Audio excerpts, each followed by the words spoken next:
여러분들 평소에 천국을 얼마나 생각하고 계세요? 천국.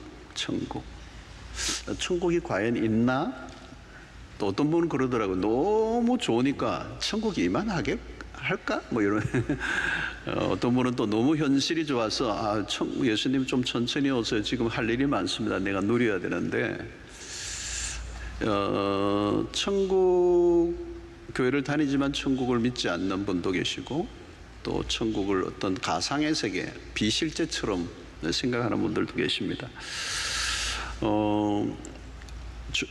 기독교가 세속화될 때, 종교의 세속화는 결국 뭘까요? 현세의 행복을 약속하는 거잖아요. 그러니까 형통신학이나 번역신학의 약점이 뭐냐면 현실에만 너무 몰두하는 거죠.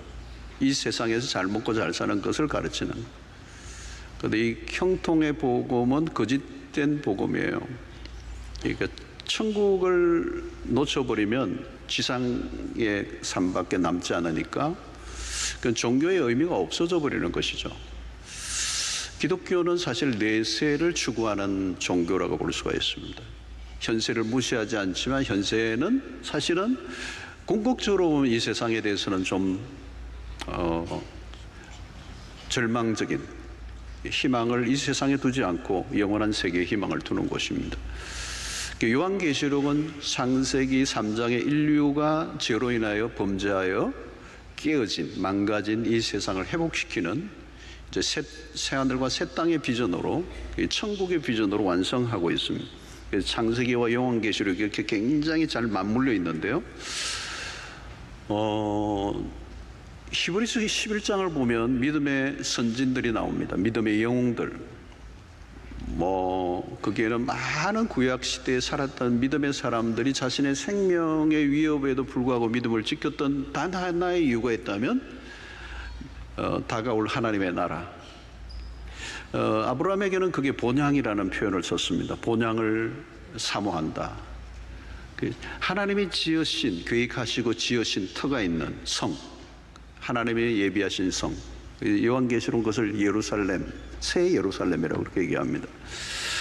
현실이 아무리 힘들어도 그 현실을 이겨낼 수 있는 힘은 이 천국에 대한 약속을 붙잡을 때 이 현실의 어려움을 이겨낼 수가 있게 하는 것입니다. 오늘 1절을 여러분들 보시면, 또 내가 새 하늘과 새 땅을 보니 처음 하늘과 처음 땅이 없어졌고 바다도 다시 있지 않더라. 사도 요한에게 하나님이 보여주신 환상입니다. 새 하늘과 새 땅. 그러니까 처음 하늘과 처음 땅이 없어졌다는 거예요. 창세기에서 만들어졌던 오늘 우리가 보고 있는 이 땅과 하늘이 없어져 버렸어요. 그리고 바다도 다시 있지 않다. 이렇게 얘기합니다. 완전히 새로운 세상이죠. 처음 세상은 어떤 곳입니까? 죄와 마귀가 침입했던 곳. 에덴 동산에서는 사단이 활동을 했던 곳이잖아요. 근데 여기 이제 더 이상 그런 게 없어졌다는 거예요. 바다가 없어졌다는 말은, 이 계시록에서 바다는 하나님과 하나님의 백성들 그리고 하나님의 계획을 방해하는 세력을 바다라고 그랬어요. 바다가 없어져 버렸어요. 이 새 하늘과 새 땅은 이전에 한 번도 본 적이 없는 천국을 말하는 것입니다. heaven. 자, 문제는 오늘 여기에 처음 새 하늘과 새 땅이라는 거죠. 천국이. 그러니까 이전에 새 땅과 하늘이 없어져 버렸어요. 왜냐하면 이전의 땅과 하늘은 죄로 오염된 세상에, 그리고 죄로 인하여 저주를 받은 곳이죠. 엉겅기와 가시와 질병과 천재지변이 일어나는 인간의 고통을 주는 요소들이 완전히 제거되어 버린 새 하늘과 새 땅. 그러니까 우주의 기본적인 틀이 다 사라져 버리는 거죠. 그래서 용, 짐승, 거짓 선지자, 이런 요한계시록에 나왔던 것들이 더 이상 존재하지 않는, 악인들이 없을 뿐만 아니라 악인들이 만들어 놓은 환경도 없어져 버리고, 처음 것들이 다 사라져 버렸다는 거예요. 그러니까 우리를 불행하게 만들었던, 우리를 고통으로 몰아넣었던, 그리고 우리의 아픔의 과거의 기억조차도 다 사라져 버리게 했던 새 하늘과 새 땅을 약속하고 있는 것입니다. 자, 여기에 새 하늘과 새 땅은 하나님과 그의 백성들이 거할 완벽한 처소가 된다. 그리고 하늘과 땅의 모든 것이 그리스도 안에서 하나 되고 하나님의 다스림 가운데 있게 된다. 그래서 이게 새하늘과 새 땅을 오전에는 이렇게 표현합니다. 보좌에 앉으신 이가 이르시되 보라 내가 만물을 새롭게 하노라 그랬어요. 만물을 새롭게 하노라 하시고 또 이르시되 이 말은 진실하고 참되니 기록하라 하시고 내가 만물을 새롭게 새 뉴원이 된다. 뉴원 새롭게 하겠다. 여러분 우리 세상에서 우리가 경험한 게 뭡니까? 해 아래 새 것이 없어요. 그게 전도서 얘기잖아요. 해 아래 새 것이 하나도 없다. 그래서 여러분 우리가 내가 새롭게 하겠다 이렇게 장담은 할 수 있는데 새롭게 될 수는 없어요. 역사를 통해서 우리가 늘 경험하는 건 또 여러분들 개인도 경험했지만 이거야말로 새 거다. 이제 달라질 거야. 역사를 통해 우리가 배운 것은 다 거기서 그게요. 새해가 된다고 새로워지는 것도 아니고 새로운 정권이 시작된다고 또 새로워지는 건 너무 기대하지 않아도 돼. 여러분 전도서 기자가 그 말을 한 거예요. 제 얘기가 아니라 해 아래 새 것이 없다는 것입니다. 막스주의자들이 새롭게 세상을 바꾸겠다 했는데 공산주의자가 실패했잖아요. 70만. 세속적인 인본주의자들도 마찬가지. 모두가 새로운 세상을 꿈꾸고 말하지만 역사는 늘 돌고 돈다. 거기서 거기라는 거예요. 하나님이 보여주시는 새하늘과 새 땅은 그거 아니라는 거예요. 세상에 연속선상에 있는 게 아니고 완전히 없어져 버리고 다 사라져 버리고 기억조차도 할 수 없게 만들고 하나님이 새하늘과 새 땅을 만드신데 이 새하늘과 새 땅은 이 세상보다 좀 더 나은 세상이 아니고 개선이나 발전이나 변형이 아니고 이전과 전혀 다른 새하늘과 새 땅을 약속하시는 것입니다. 여러분 이 새하늘과 새 땅은 그런 인간이 만들어낼 수 있는 게 아닙니다. 약속은 2절에 보니까 또 내가 봄에 거룩한 성 새 예루살렘이 하나님께로부터 하늘에서 내려오니 그 준비한 것이 신부가 남편을 위하여 단장한 것 같더라. 이 새 예루살렘은 하나님께로부터 하늘에서 내려온다는 거예요. 인간의 작품이 될 수 없다는 거예요. 인간은 파라다이스를 만들 수도 없고 낙원을 만들 수도 없다는 거죠. 유토피아를 만들 수 없다는 겁니다. 그러니까 인간이 좀 더 나은 세상을 만들기 위해서 하는 게 때로는 혁명이라든가 폭동이라든가 역사 속에 유월극을 만들어내고, 그러나 새롭게 하겠다는 인간이 죄로 부패해 있기 때문에 새롭게 세상을 바꿀 수가 없는 거예요. 이 새 하늘과 새 땅은 인간의 노력의 산물이 아니고 전적으로 하나님으로부터 오는 선물이라는 것을 오늘 여기서 먼저 밝히고 있습니다. 자, 그러면 새 하늘과 새 땅은 어떤 곳인가? 3절에 보니까 내가 들으니 보좌에서 큰 음성이 나서 이르되 보라 하나님의 장막이 사람들과 함께 있으며 하나님이 그들과 함께 계시리니 그는 하나님의 백성이 되고 하나님은 친히 그들과 함께 계셔서. 그래서 그러니까 여기에 새하늘과 새 땅의 핵심은 하나님이 그곳에 계신다는 것입니다. 그리고 하나님과 함께 있는 곳. 그러니까 우리가 성경의 가장 최고의 축복 가운데 하나가 임마누엘, 하나님 우리와 함께 하시다. 그런데 이것은 일시적 어떤 부분적 임재가 아니고 영원히 함께 하신다. 하나님이 우리와 늘 동행하시는, 그래서 생수를 마시는 정도가 아니고 생수의 근원 되시는 하나님과 있다. 여러분 모든 좋은 것은 하나님으로부터 옵니다. 그분과 함께 한다는 말 안에 모든 게 다 들어있습니다. 새 하늘과 새 땅에 우리는 임시 거주자가 아니라 영주자가 되는 거예요. 그동안은 우리가 이 세상의 외국인과 나그네로 살아왔는데 바울은 우리의 시민권은 하늘에 있다고 말합니다. 그래서 우리가 그 하나님과 영원히 분리되지 않는 그 하나님과 우리와의 구별이 없는 함께 하심, 이게 이 천국의 핵심입니다. 그분과 영원히 거하는 삶이 천국의 삶인 줄로 믿습니다. 여러분, 그러므로 여러분 오늘 우리의 이 하나님이 함께 하실 때 우리에게 일어나는 일들이 어떤 것인가를 4절에 얘기하는데, 모든 눈물을 그 눈에서 닦아주시니 다시는 사망이 없고 애통하는 것이나 곡하는 것이나 아픈 것이 다시 있지 아니하리니 처음 것들이 다 지나갔음이러라 그랬어.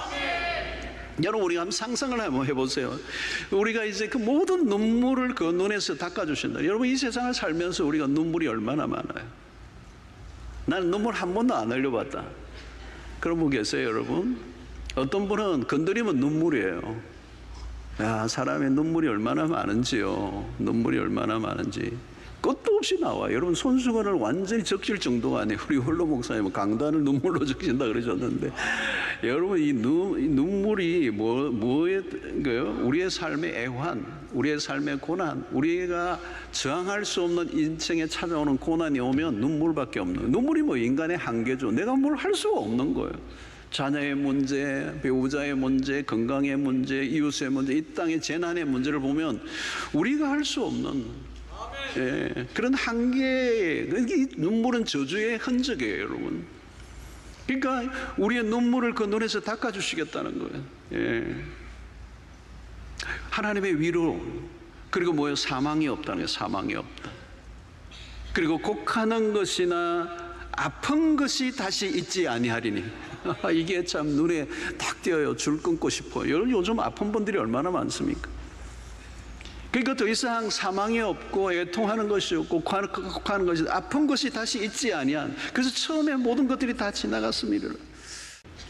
6절에 보니까 이렇게 합니다. 또 내게 말씀하시되 이루었도다. 나는 알파와 오메가요 처음과 마지막이라. 내가 생명수 샘물을 목마른 자에게 값없이 주겠다. 나는 알파와 오메가다. 그 히브리어의 알파벳의 첫 번째가 알파고 끝이 오메가예요. 처음과 마지막이다. 모든 시작과 끝은 하나님의 손 안에 있다. 하나님은 처음부터 끝까지 목적을 가지고 만드셨어요. 그래서 그분은 시작이 되시고 끝이 되십니다. 여러분, 그 말은 모든 역사의 일들은 하나님의 계획 속에, 그분의 약속 가운데 그 목적에 도달하는 그 모든 것이 하나님의 통제 안에 있다는 거예요.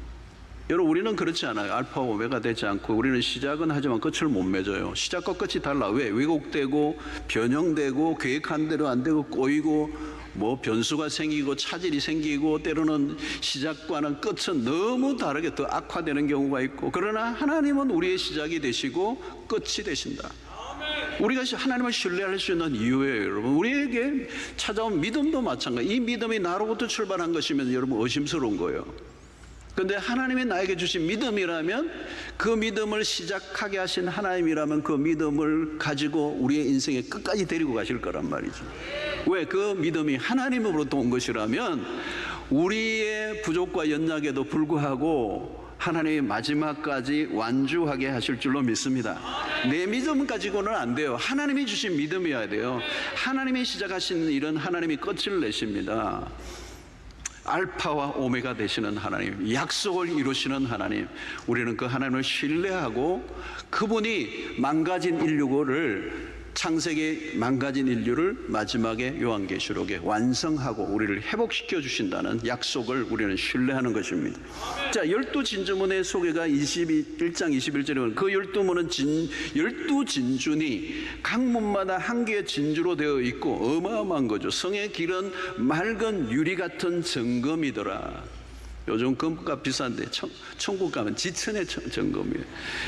여러분, 천국이 이제 각종 보석들이 이제 얘기 나오는데 22장에도 이제 나오고 그러는데요. 이런 각종 뭐 보석들이 이제 종류들이 나오는데 그 말은 뭐냐면 천국이 얼마나 아름다운 곳인가를 얘기하는 거예요. 얼마나 아름다운가. 숨이 막히도록 아름답다. 그러니까 여러분, 우리가 지금까지 보아왔던 아름다움과 차원이 다르다 이렇게 보면 돼요. 그러니까 언제나 여러분 천국을 생각하면 지상에서 우리가 봐왔던 것의 아름다움에 100배, 1000배, 만배, 억배 막 넘겨도 아무리 높여도 비교되지 않는 아름다움. 그 아름다움은 하나님의 영광과 연결이 돼요. 하나님의 영광은 세상에 무엇으로도 비교할 수 없잖아요. 그래서 솔로몬의 영광이 이 꽃 하나만도 못하다. 이러면 세상에 인간의 권력의 최고의 영광을 누렸던 사람이 솔로몬인데, 이 솔로몬의 영광도 이 꽃 하나만도 못하다고 예수님이 하셨는데, 그 꽃을 지으신 하나님의 영광은 무엇과 비교할 수가 있겠습니까? 그러니까 그 영광 앞에 모든 것은 빛을 잃어버린 거죠. 아무리 세상에 반짝거려도 태양이 떠오르면 그 반짝거림이 그냥 빛을 잃는 것처럼 천국의 아름다움은 초기의 인생에 하나님이 세상을 만드셨을 때 좋았더라, 보시기에 좋았더라와 비교할 수 없는 회복을 말하는 것. 그래서 이것은 창조의 원형의 회복입니다. 이런 아름다움은 우리의 이전의 눈으로는 볼 수 없어요. 우리의 눈도 바뀌어야 돼요.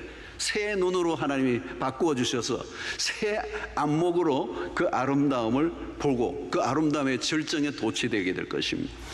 여러분, 세상은 죄로 인하여 아름다움이 깨져 버렸어요. 그래서 이 세상에 많은 것들이 원래는 아름다운 것이었는데 추한 것으로 바뀌어 버렸어요. 그죠? 성도 그래요. 얼마나 부부간의 성은 아름다운 것인데 그게 추하게 만들어버렸죠. 인간의 죄로 인하여 인간의 욕망이 그 안에 틈을 타니까 아주 역겹게 만들어버리기도 하고 망가진 이 아름다움을 회복시키는 게 구원이다. 우리의 하나님의 형상으로 지음받은 우리도 그 형상이 깨어졌는데 이제 이 구원은 우리 하나님의 형상으로 우리가 다시 회복될 때 우리를 서로 바라볼 때도 하나님의 영광이 스며들어 있기 때문에 그 영광의 광채가 우리의 삶을 통해도 드러나게 될 것입니다. 그래서 이 놀라운 회복, 이 천국에 대한 우리의 상상은 축소할 필요가 없어요. 아무리 확대해도 우리의 상상으로 부족한 세계가 하나님의 나라예요. 그게 우리의 상상 이상의 나라가 우리에게 약속되어 있는 줄로 믿습니다. 자, 22장에서 보여주는 환상들이 있는데 1절과 2절에 보면 또 그가 수정같이 맑은 생명수의 강을 내게 보이니 하나님과 및 어린 양의 보좌로부터 나와서 길 가운데로 흐르더라. 강 좌우에 생명나무가 있어 12가지 열매를 맺되 달마다 그 열매를 맺고 그 나무 잎사귀들은 만국을 치료하기 위하여 있더라 그랬어요. 여러분 생명수가 그런데 생명나무가 있다. 여러분 지상에는 뭐예요? 사망의 권세가 득세를 합니다. 사망의 권세가 맹위를 떨치고 있습니다. 그래서 여러분 이 세상에 살아가고 있는 사람들은 살아있다 할지라도 사실은 부실한 생명을 가지고 있어요. 한순간에 숨이 멎어버리고 어이없이 죽는 일이 비일비재합니다. 죽으면 한 줌의 죄예요. 이 죽음의 힘에 아무도 저항할 수가 없었습니다. 그렇게 돈이 많고 뭐 권력을 다 가져도 이 죽음 앞에 무력해요. 이 죽음의 힘이 워낙 강하니까 아무리 대단한 사람이라 할지라도 그 죽음 앞에는 그냥 바람 앞에 촛불과 같이 쿡 꺼져버리고 마는 거죠. 근데 오늘 여러분 마지막 날에 새하늘과 새 땅에 월에 주어지는 축복은 생명수 강이 흐르고 있어. 그리고 강 좌우에 생명나무가 있어. 달마다 열매를 맺고 그 잎사귀들이 만국을 치료하는 능력이 있다는 거예요. 여러분 여기 생명수, 생명나무, 생명근원 되신 그리스도, 죽음은 근처도 오지 못한다. 열방을 치료한다. 진정한 힐링이 일어난다. 여러분 세상에 살면서 우리가 겪는 것 가운데는 목마름 늘 갈증 속에 삽니다. 우리가 지치고 상하는 이유가, 상처받는 이유가 안 채워져. 늘 허해. 근데 오늘 천국은 생명수 강이 흘러간다는 거예요. 보좌로부터 나와서 길 가운데로 흘러가는 이 역사, 생명의 역사.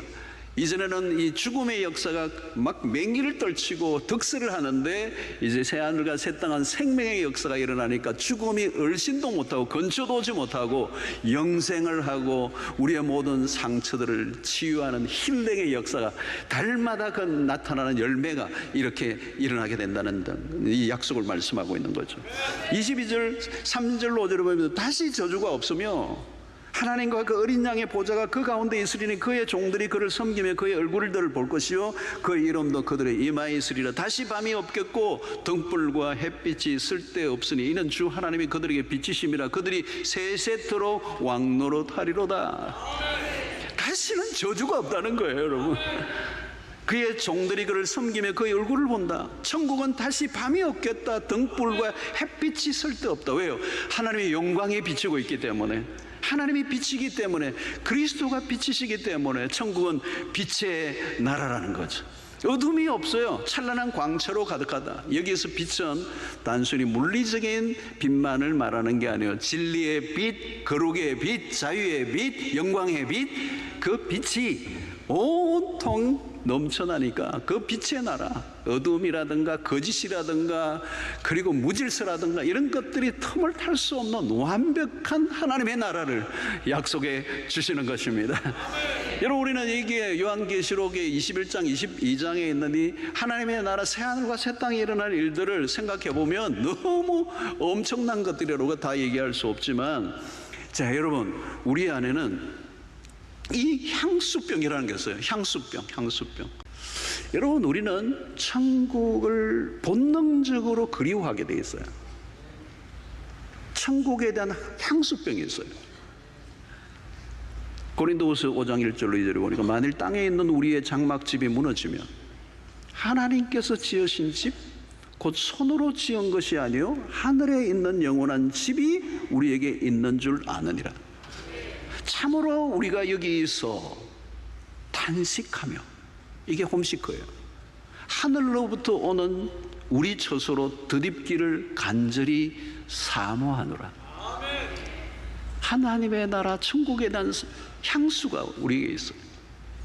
천국은 하나님이 지으신 집이에요. 지금 사도 요한, 밤모섬에 갇혀있는 사도 요한에게 이 천국의 환상을 보여주는 거죠. 현실은 너무 힘들어. 그런데 내 안에 현실이 힘들수록 뭐가 나와? 탄식이 나오는 거예요. 그리고 새 하늘을, 새 땅에 대한 그리움이 몰려와. 사랑하는 성도 여러분, 왜 천국을 갈망해야 되고 왜 천국을 사모해야 되죠? 왜 성경은 천국을 약속하고 있습니까?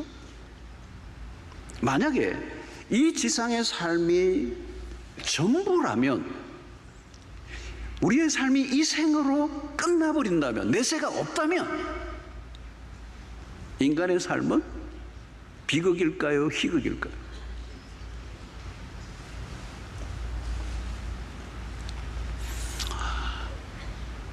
내 청춘을 다 바치고 소위 연끌을 해서, 그래서 안팎들을 한 칸에서 방 두 칸으로, 세 칸으로, 네 칸으로 넓히고, 그리고 나이가 들어 죽는다면, 그래 고작 내 인생이 이것뿐인가? 이것이 내 인생을 다 쏟아부을 만큼 가치가 있는 건가? 해밍웨이가 노인과 바다에서 표현하고자 했던 인생의 허망함, 죽도록 고생을 해서 먼 바다에 가서 항해를 하고 큰 고기를 잡아 사투를 벌리며 항구로 돌아왔는데 남아있는 것은 앙상한 뼈밖에 없는. 그 해밍웨이가 아버지도 부자고 자기도 부유하게 살았던 사람이에요. 인생의 허망함을 느끼고 어느 따스한 봄날 정원에서 스스로 목숨을 끊어버리고 말아요. 여러분, 인생이 얼마나 힘든 여정이에요. 가만히 들여다보면요, 쉬운 인생이 하나도 없어요. 치열해야 되잖아. 우리 젊은이들도 보면 치열해요. 우리 부산에 우리 청년들 보면 어떤 때는 너무너무 안타까워. 노력한다고 되는 것도 아니거든요. 결혼도 쉽지 않고, 결혼하고 사는 것도 쉽지 않고, 걱정, 근심, 염려 없는 날이 없고, 뭐 어디를 가나 긴장과 대립과 갈등과 미움과 정오와 상실과 소멸과 실패와 좌절과. 여러분, 한번 생각해 보세요. 우리 인생 가운데 참으로 염려, 근심 없고 정말 기뻐, 너무너무 행복해, 그런 날 몇 날 되었습니까? 솔직히 때로는 아주 작고 소박한 행복마저도 보장되지 않을 때가 얼마나 많았어요. 마치 인생은 고난의 용광로처럼. 가끔 장례식에 가면요, 참 마음에 그런 느낌을 많이 줘요. 진짜 믿음으로 산 사람들 가운데도 믿음으로 살았던 삶에 대한 보상이 이거라면 이 땅의 삶으로는 충분하지 않아요. 이 땅에 여러분 수고한 대로 충분한 결과를 얻으면 살아가는 사람이 그렇게 많지 않아요. 그래서 전도서에서 솔로몬은 계속해서 이 땅의 삶이 헛되고 헛되니 헛되고 헛되도다. 여러분, 우리의 100세 시대를 말합니다. 고령화 시대에 어떻게 노후를 보낼 것인가 관심이 많아졌고, 전문가들의 다양한 제안들이 유튜브 안에 깔려져 있습니다. 그러나 과연 얼마나 보람되고 행복한 삶이 가능할까요? 인생의 끝자락에 남은 행복이 얼마나 있을까요?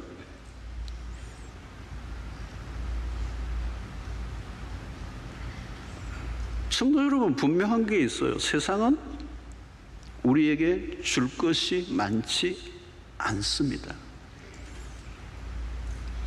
너무 기대를 내려놔도 살맛이 안 나기 때문에 너무 기대를 너무 내려놓지는 마시고, 그러나 분명하서 너무 기대하지 마세요.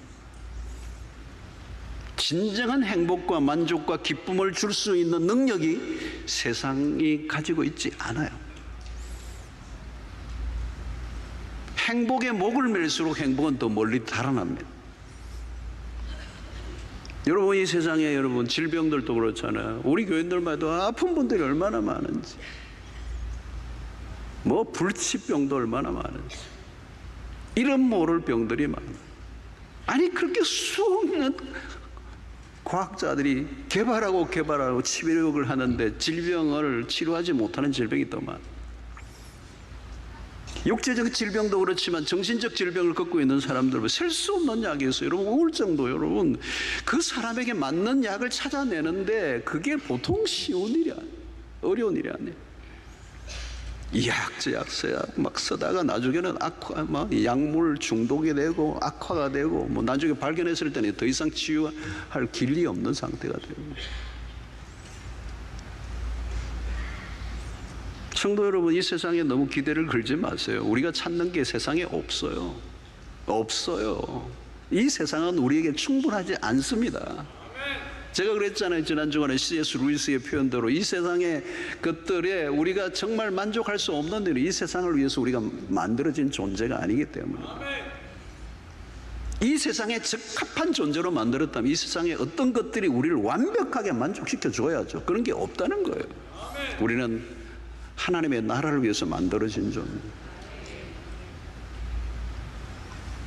전도서 3장 10절 11절에 하나님이 인생들에게 노고를 주사 애쓰게 하신 것을 내가 보았노라. 하나님이 모든 것을 지으시되 때를 따라 아름답게 하셨고 또 사람들에게 영원을 사모하는 마음을 주셨느니라.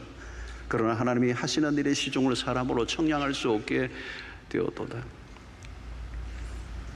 여러분, 삶의 답을 얻을 수 없는 문제들이 얼마나 많습니까? 삶은 미루와 같고 미궁에 빠진 문제들이 얼마나 많습니까? 꿈을 꾸지 않고 살아가는 것도 불행하지만 꿈을 꿔도 이룰 수 없는 현실은 더 불행한 것입니다. 그럼에도 우리는 이 땅에 대한 관심과 이 땅에 대한 기대와 소망으로만 가득 차 있다면 그 삶의 끝은 불보듯 뻔한 것입니다. 성도 여러분, 천국을 놓치면 지금 눈에 보이는 현실밖에 없을 것입니다. 우리의 눈에 보이는 현실은 순간적으로 지나가는 안개와 같습니다. 그래서 하나님은 우리를 위하여 예비하신 본향, 그 본향으로 돌아가도록 우리 안에 영원을 사모하는 마음을 심어주셨다는 것. 그 나라를 기대하는 우리의 삶에는 뭐가 필요해요? 7절에 보니까 이기는 자는 이것들을 상속으로 받으리라. 나는 그의 하나님이 되고 그는 내 아들이 되리라. 이기는 자, 소아시아 7교회에 기속적으로 약속하셨던 이기는 자에게 주시는 약속. 그래서 우리는 믿음의 마지막 승부를 거는 것은 이 영적 싸움에서 포기하지 않고 이기는 자로 마지막 날 주어질 그 상속을 기대하고, 그 상속은 뭘까요? 하나님의 자녀가 되는 것. 나는 너의 하나님이 되고 너는 나의 아들이 될 것이다. 선한 싸움을 치룬 당신의 백성들에 대한 하나님의 보상, 너는 내 아들이라. 여러분, 이것은 하나님의 도성에 대한 약속이죠. 이제 바벨론은 완전히 사라진 상태, 인간들의 모든 노력으로 이런 문명들은 더 이상 보이지 않아. 하나님이 새롭게 만드신 도성만 영원토록 존재한다는 겁니다. 바벨론 유배는 이스라엘 백성들이 겪는 가장 큰 트라우마였어. 이제 더 이상 그게 두려워하지 않아도 돼. 이기는 자들, 그의 아들들에게 참된 찬란한 승리를 보장하고 있습니다. 로마서 8장 18절에 생각하건대 현재의 고난은 장차 우리에게 나타날 영광과 비교할 수 없도다. 8장 21절에 그 바라는 것은 피조물도 썩어짐의 종로로 단데서 해방되어 하나님의 자녀들의 영광의 자유에 이르는 것이니라. 여러분, 이 세상의 모든 것이 썩어짐의 종로로 타고 있습니다. 이거는 너무너무 구체적으로 경험하죠, 여러분. 여러분, 사람도 썩으면 그냥 썩어요. 그냥 썩어짐의 종로로 단다는. 지상에서는 아프고 몸이 망가졌어도 그러나 우리의 몸을 온전히 회복시키시고 썩고 부서진 만물을 새롭게 하시겠다. 천국은 미래의 환상이지만 막연한 미래가 아니라 하나님이 보여주신 실제인 것입니다. 그래서 우리는 이 실체인 천국을 바라보고, 이게 허구가 아니고 가상의 세계가 아니고 실제 중에 실제라는 것. 고린도후서 4장 17절로 18절에 우리가 잠시 받는 환난에 경한 것이 지극히 크고 영원한 영광에 중한 것을 우리에게 이루게 하미니 우리가 주목하는 것은 보이는 것이 아니요 보이지 않는 것이니 보이는 것은 잠깐이요 보이지 않는 것은 영원함이라. 여러분 전도서를 보면 히브리어 헤벨이라는 단어가 나와요. 핵심적인 단어입니다. 헤벨이라는 이 인생의 덧없음을 은유화한 것입니다. 성경에 처음 죽음을 맞이한 사람이 아벨이에요. 이 아벨의 히브리어 이름이 헤벨이에요. 죽음. 우리가 아무리 모든 걸 쏟아부어도 결국은 다 사라져버립니다. 이것은 지나치게 세상을 냉소적으로 바라본다는 것이 아니라 정확한 현실 직시예요. 헤벨은 뭐예요? 수증기, 아침 안개, 물거품과 같은 것. 여러분 우리의 눈에 보이는 우리가 붙잡고 있는 것들은 다 그런 것들이 덧없다는 거죠. 여러분 성도들이 가지는 특권과 축복이 뭡니까? 보이는 것과 보이지 않는 것, 일시적인 것과 영원한 것을 구별할 수 있는 눈을 가지고 있다는 거죠. 성도 여러분, 우리의 미래의 천국을 염두에 두고 바라봐야 될 이유가 여기에 있어요. 우리의 믿음의 삶이 다가올 천국의 삶과 직결되기 때문에 믿음으로 살아내는 거 어려워요. 왜 이렇게까지 살아야 되나? 그럼에도 불구하고 우리가 놓치지 말아야 하는 것은 우리가 새 예루살렘 그 성에 들어갈 그리스도의 신부로 신랑 되신 그리스도를 맞이할 준비를 해야 되기 때문에 천국을 기대하는 사람들은 옷깃을 여미고 오늘의 삶을 어떻게 살아야 될까? 이 성화를 생각하지 않을 수가 없는 것입니다. 기독교는 미래의 천국만을 말하지 않습니다. 천국이 올 때까지 이를 악물고 살라고 하지 않아요. 단순히 내세만을 강조하지 않아요. 이미 임한 하나님의 나라를 지금 이곳에서 누려라는 거죠. 그래서 누가복음 17장 20절 21절에 바리새인들이 하나님의 나라가 어느 때에 임하니까 묻건을 예수께서 대답하여 이르시되 하나님의 나라는 볼 수 있게 임하는 것이 아니요 또 여기 있다 저기 있다고도 못하리니 하나님의 나라는 너희 안에 있느니라. 그러니까 그리스도와 함께 살아가는 현실의 삶에서 이미 시작된 하나님의 나라를 누려야 돼요. 그 지금 하나님의 나라를 누리는 사람이 미래에 다가올 하나님의 나라를 갈망한다는 거예요. 지금이 이렇게 그리스도와 함께 사는 게 좋다면 영원히 그 주님과 함께 24시간 forever 산다면 얼마나 행복할까? 지금 하나님의 나라를, 지금 하나님의 말씀의 통치를 받고 살아가는 사람들, 그 하나님의 나라가 내 안에서 점점 커져가는 사람은 다가올 하나님의 나라에 대한 기대감을 더 가지게 되는 것입니다. 성도 여러분, 고린도전서 15장 19절에 이렇게 합니다. 만일 그리스도 안에서 우리가 바라는 것이 다만 이 세상의 삶뿐이면 모든 사람 가운데 우리가 더욱 불쌍한 자이들. 만약에 천국이 없다면 말입니다. 오늘 우리가 가장 불쌍한 사람이 되는 거예요. 여러분 지금 우리가 어디에 초점을 맞추고 있습니까? 천국이에요. 천국. 눈에 보이는 것 다 사라집니다. 영원한 것 없습니다. 거룩한 성 새 예루살렘, 새 하늘과 새 땅, 그 천국을 소망하는 여러분들 되시기를 축원합니다. 새 하늘과 새 땅을 기다리는 사람은 절망적인 세상 속에서 소망 속에 살아갑니다. 세상 속에 실패하고 빼앗겨도 낙심하지 않습니다. 우리에게 가장 좋은 것은 아직 오지 않았기 때문에 천국이 답입니다. 천국의 소망을 우리가 확실하면 그게 오늘 현실을 살아내게 만드는 힘을 줄 것입니다. 천국의 비전은 현실을 이기게 만들어주는 능력을 제공합니다. 망가져도 깨어져도 실패해도 이 세상의 것들로 인해 낙심하지 않는 이유는 천국이 보장되어 있기 때문에, 곧 그 나라가 임하기 때문에, 이 해피 엔딩이 우리에게 분명히 약속되어 있기 때문에 이 땅의 삶이 전부라면 믿음은 필요 없는 거예요. 소망도 필요 없는 거예요. 그냥 막 살면 돼요. 적당하게 살면 돼요. 천국이 답이요, 천국이 힘이요, 천국이 우리의 자존감이요, 위로요, 자신감이요, 회복이요, 완성이요, 만족이요, 승리요. 천국에 답이 있는 것입니다. 신방할 때마다 성도들을 만나고 성도들의 삶에 어렵고 힘든, 너무도 착하고 신실한 하나님의 백성들이 당하는 고난에 대해서 이 세상의 것들로는 설명할 수 없지만 천국은 답이 되는 거예요. 여러분, 이 세상의 대박 그런 거 꿈꾸지 마십시오. 진짜 이 세상의 대박이든 이 세상에서 아무리 잘 먹고 잘 살아도 그것은 한순간에 아침 이슬처럼 사라져버리는 거예요. 땅만 쳐다보지 마시고 천국 비전, 하늘 소망, 천국 신앙으로 살아가는 여러분들 되시기를 주의 이름으로 축원합니다.